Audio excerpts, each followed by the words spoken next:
Good morning. Welcome to Mission Control Houston at NASA's Johnson Space Center. You're looking at the International Space Station Flight Control Room and a team of specialists who are keeping track of all of the station's systems while the Expedition 57 crew members move through the last few hours of their Friday workday on orbit. In addition to a full agenda of scientific research this week, the astronauts worked in tandem with the ground controllers to pack up a Japanese supply ship and prepare it and a special small return container that won't be burning up in the atmosphere for the end of their part of this mission.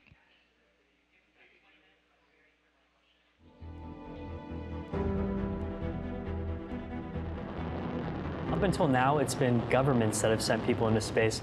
And working with our NASA partners, we are on the doorstep of being able to open it up to a much greater population. 100 years ago, the average person would say, buy a ticket. I will never fly an airplane, and I will never be able to buy a ticket to go in an airplane. We might really be able to do that someday. So you can't think in today. You have to think about what's it going to be like tomorrow.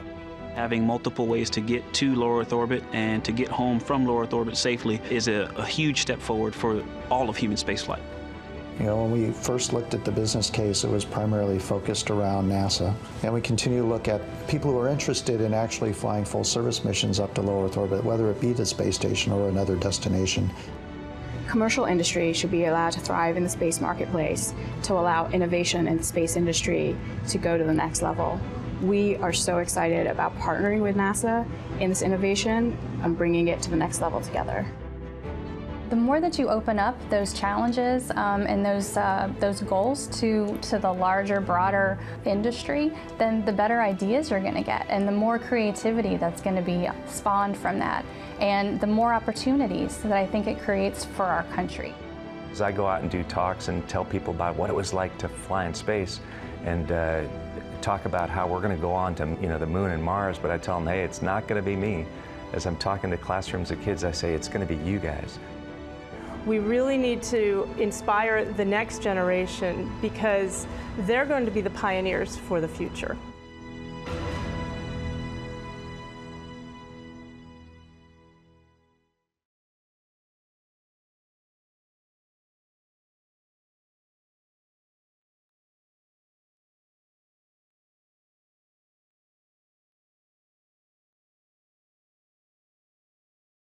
That's a look at what's coming up when the commercial crew program begins flying astronauts and cosmonauts to the International Space Station. The crew that's on board right now was busy this past week getting ready to send a Japanese supply ship home.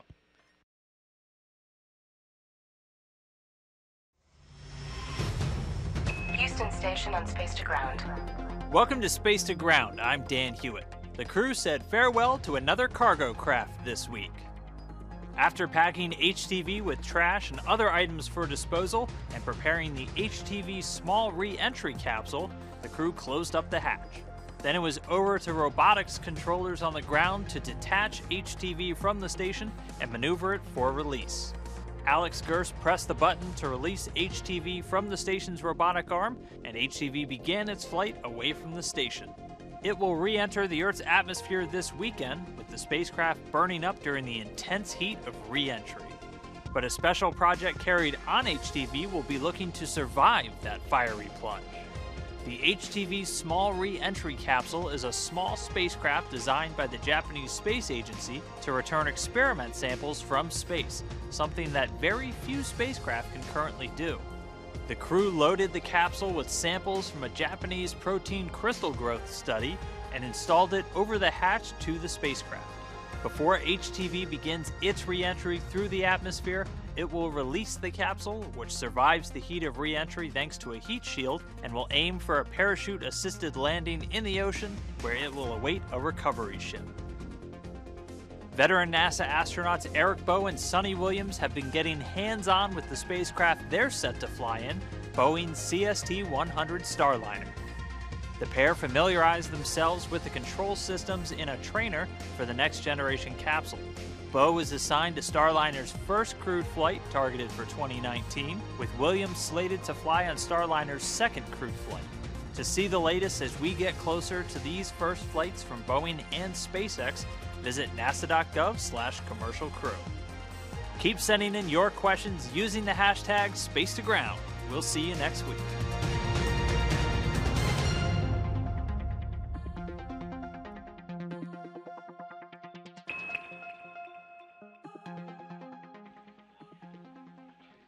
Crew members on the International Space Station spend a lot of their time working on science, but they also spend some special attention, if you will, for students. They've created a series of videos to help future astronauts understand topics in science, technology, engineering, and math.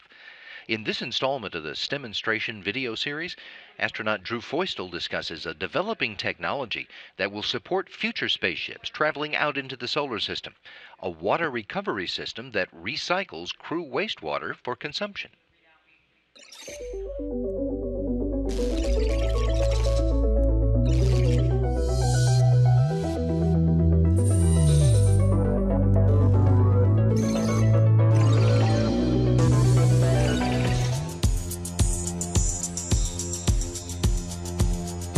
Hi, I'm NASA astronaut Drew Feustel. Welcome to the International Space Station. On our station, our water recovery system is vital to our mission and our survival. Want to know why and how we recycle and filter our water? Let's go. We use water recovery and filtration because it is expensive to launch resupply missions, and the weight of the water is a problem as well. Think about the weight of a single bucket of water. Can you imagine the weight of water for a month's supply for 6 people on the International Space Station? What about the water for a year or more when we leave low Earth orbit for deeper space missions? That's a lot of water, and bringing it with us is not very efficient. On station, we recycle wastewater to get fresh drinking water. This recovery and filtration process includes our urine, moisture we exhale, and sweat, along with the water we use to bathe and shave. It works like this. When we use the bathroom, urine is collected and pumped to a distillation assembly. The assembly spins, pulling the urine to its walls. The urine is heated to evaporate water from the waste and then condensed in the outer chamber to form distillate. Next, the water is pumped to a tank where it is joined with the water recovered from cabin air created by crew sweat and respiration. Down the line from there, odors and any other contaminants are removed with heat. Then iodine is added for microbial control. Our water is checked often to ensure it meets water quality requirements. It is also monitored closely for bacteria, pollutants, and proper pH. The pH scale ranges from 0 to 14 and is a tool used by scientists to measure the strength of an acid or base. Our water is required to be in the 6.0 to 8.5 range. The end result of the entire process is clean drinking water that we get to enjoy every day. The recycled water on the space station is sterile. There's no odor or bad taste. You've seen that water recycling is critical for long-duration missions, such as here on the space station, and will be for future trips to the Moon or Mars. Be sure to check out the activity connected to this video so you can learn more about water filtration. Thanks for learning with me, and I'll see you next time.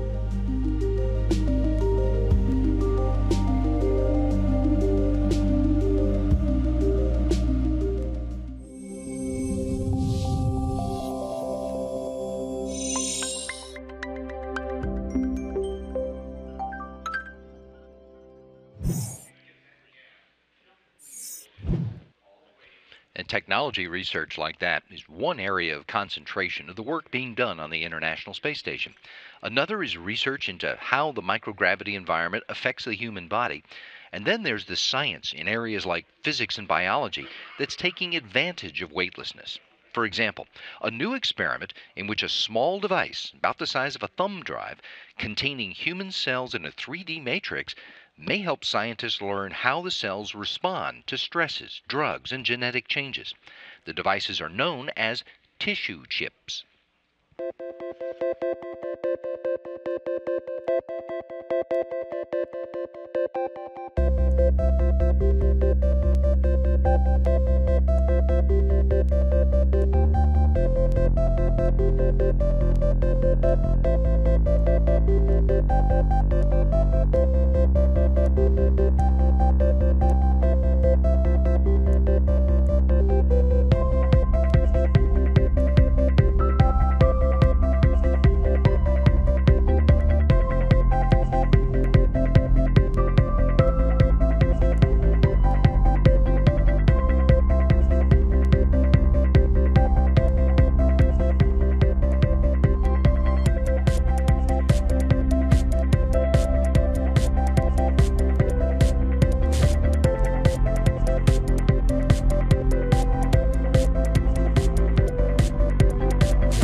And a heads up for you, this week's episode of Houston We Have a Podcast has more on the tissue chips experiment. Details on that in just a moment.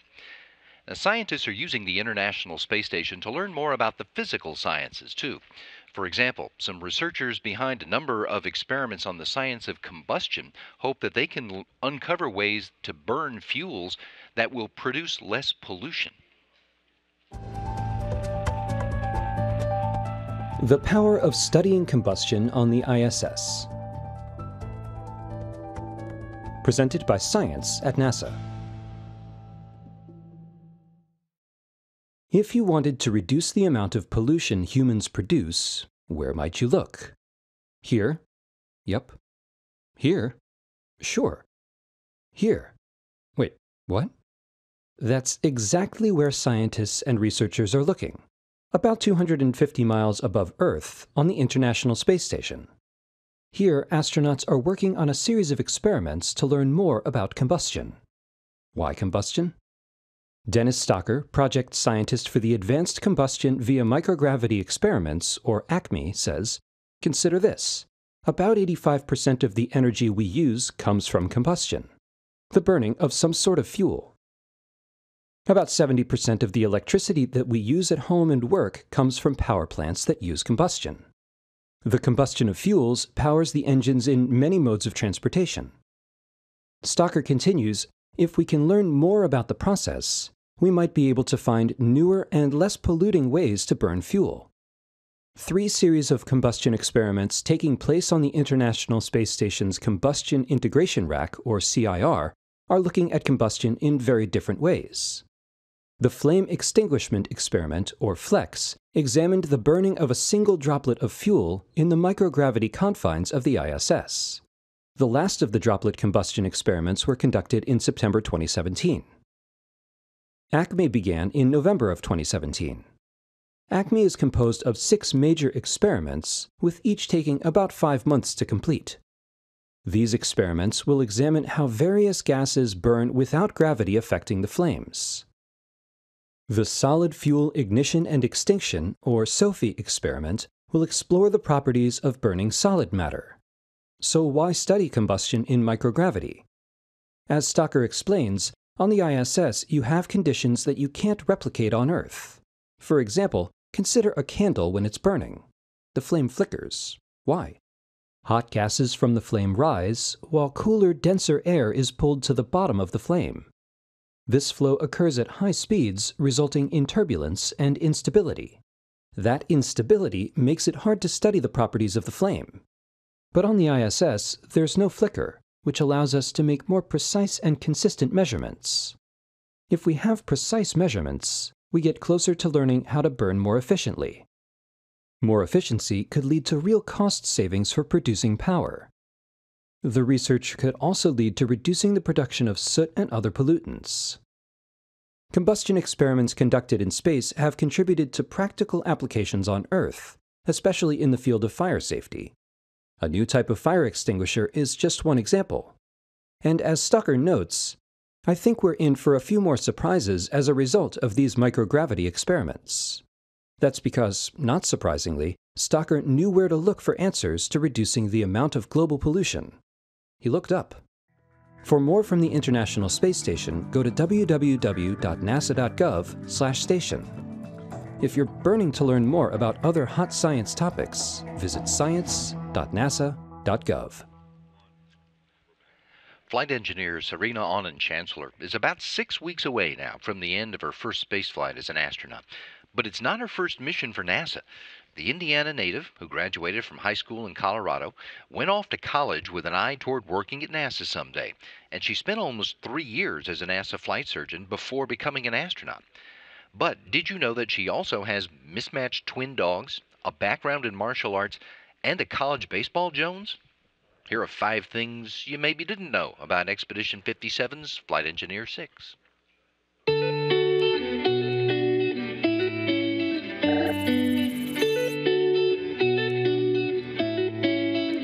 Five things that you probably didn't know about me. Probably number 1, our family has 2 dogs who really think they are brothers. And one is a 130-pound French Mastiff, named Boss Hogg, and the other is a 12-pound miniature dachshund named Oscar.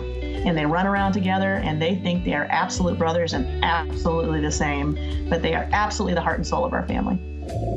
Number 2, our family absolutely loves to watch Aggie baseball. It's one of the favorite things that we do together as much as we can, certainly during baseball season in the spring. And in fact, it was the last thing we did before coming out to Russia to prepare for launch. We watched the Aggies play baseball at the University of Tennessee. Number 3, I actually do still practice medicine. I'm an active physician, and one of my favorite places to see patients is at a free clinic in Galveston, Texas, where we practice medicine for the underserved and those who can't afford medical care and do not have insurance, and that's at St. Vincent's House in Galveston, Texas. Completely student-run free clinic, but it's one of the joys. I love going there, and I love seeing my patients, and it allows me to teach medical students and residents really how to practice medicine in an underserved environment, and something I enjoy doing every week when I'm able. Number 4, my husband and I had a very non-traditional wedding on a 1,000-acre ranch, and part of our wedding reception, we actually had a rodeo event, and there was a big calf roping event that occurred, and most of our guests say they had never ever been to a wedding or a reception like that, but thought it was the best thing they'd ever been to. Final one, number 5, something many people do not know about me is that when I was getting my bachelor's degree at the George Washington University, I also needed to work to earn some money. And so I actually taught martial arts. I taught Kung Fu to school-age kids from age 5 to about 15. And I would do that 3 times a week. And that's how I earned money in college, teaching martial arts.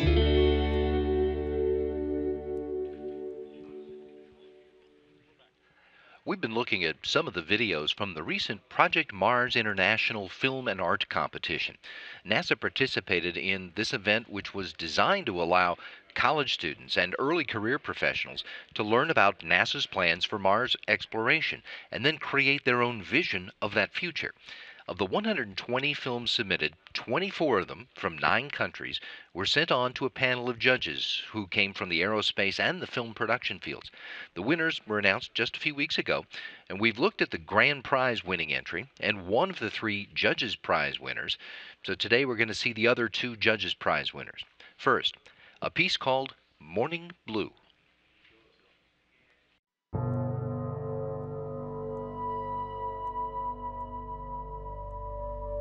Coming up on the 10-second mark. 10, 9, 8, 7, 6, 5, 4, 3, 2. We have ignition. Commit liftoff. We have liftoff.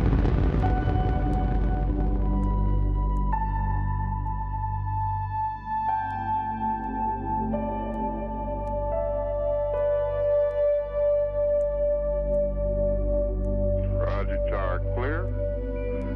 12 seconds out and the roll program has commenced.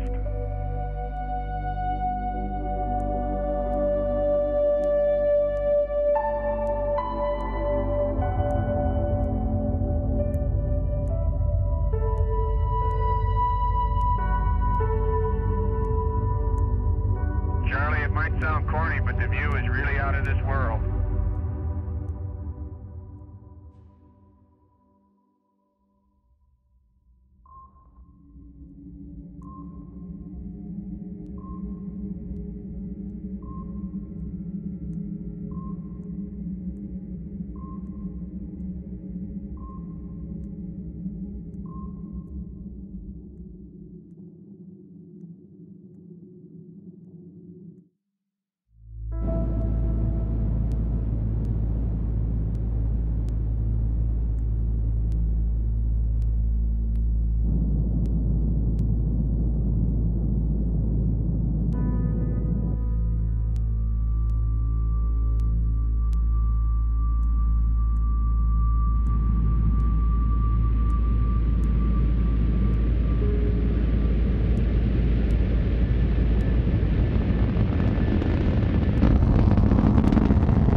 Now, that film was one of 120 that were entered in the recent Mars International Film and Art Competition, which encouraged young filmmakers to create their own vision of what the future of Mars exploration looks like.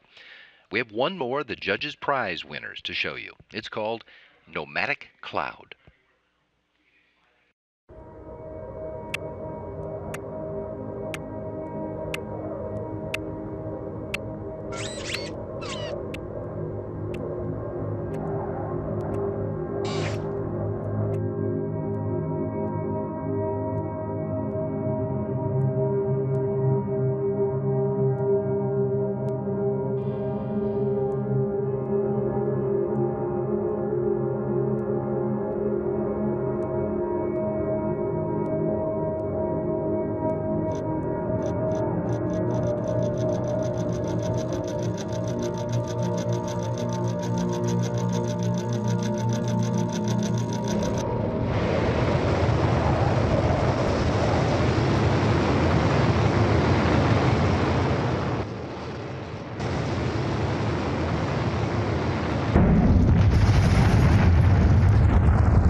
get another look at that and all the prize winners, all the 20 finalists, in fact, at the website projectmarscompetition.org. You can see all of that.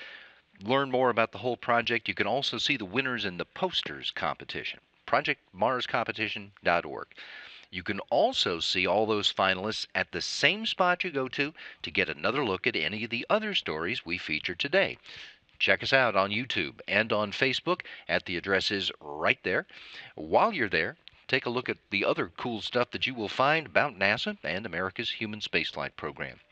And while you're out there bumping around on the interwebs, check out Houston, We Have a Podcast, with folks here at NASA talking about their work in all aspects of space exploration.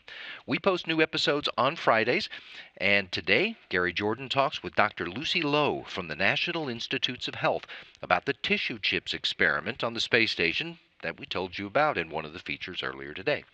Go to nasa.gov/podcasts, where you can find today's episode and all of the Houston We Have a Podcast episodes, plus all of the different NASA podcasts. They are all there too. You can also listen to all of them on Apple Podcasts, Google Podcasts, and SoundCloud.